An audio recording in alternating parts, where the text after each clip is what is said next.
ছাদে বিভিন্ন ধরনের গাছপালা লাগিয়ে একটা অন্যরকম শান্তি পেতাম। মরিচ গাছ ছিল অনেকগুলো, আছে কিন্তু হচ্ছে সেই আগের মতো নাই, সব নষ্ট হয়ে গেছে। এগুলো উঠে আবার নতুন করে, যাই হোক, বেগুন গাছ ছিল, টমেটো গাছ ছিল, সবই প্রায় শেষের দিকে। তারপরও ছাদে জামা কাপড় মেলতে এসে একমাত্র শান্তি ছিল আমার এই তুলসী গাছটা।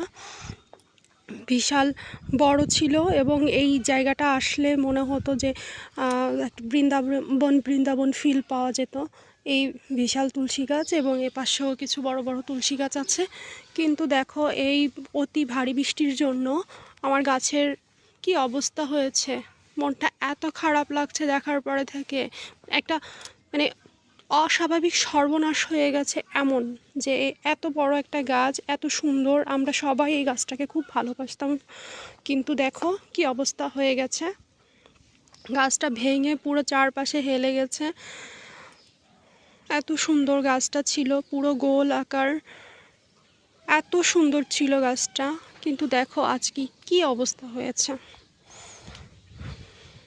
বৃষ্টির কারণে হয়তো এটা হয়েছে।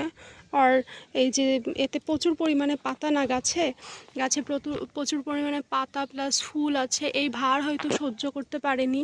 বৃষ্টির জল যখন এসে গাছটাতে পড়েছে, ভারে হয়তো এই গাছটার একদম মাঝ বরাবর ভেঙে গিয়েছে। খুবই কষ্ট লাগছে। এমনি ছাদে কোনো গাছপালার তেমন কোনো নেই।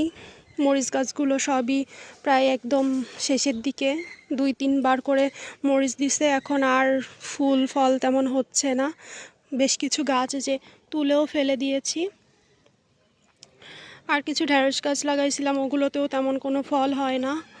যাই হোক, মরিচ গাছগুলোতে অনেক ফল দিত।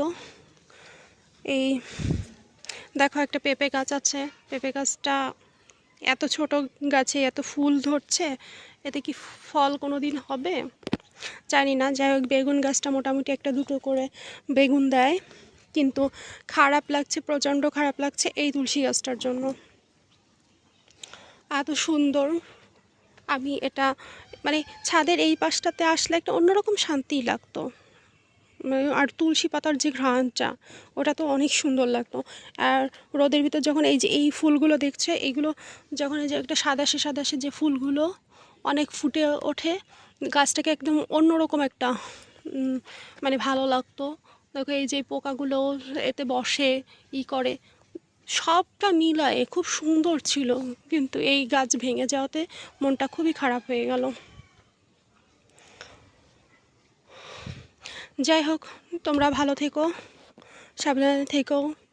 আর ভিডিওটা ভালো লাগলে অবশ্যই একটা লাইক দিও, কমেন্ট করে জানিও ভিডিওটা কেমন হয়েছে। সাবস্ক্রাইব করে প্লিজ পাশে থেকো, কারণ তোমাদের একটা সাবস্ক্রাইব, একটা কমেন্ট, একটা লাইক, এটা আমাদের অনুপ্রেরণা যোগায়। ঠিক আছে, তো আশা করি তোমরা আমার পাশে থাকবা। ওকে, টাটা।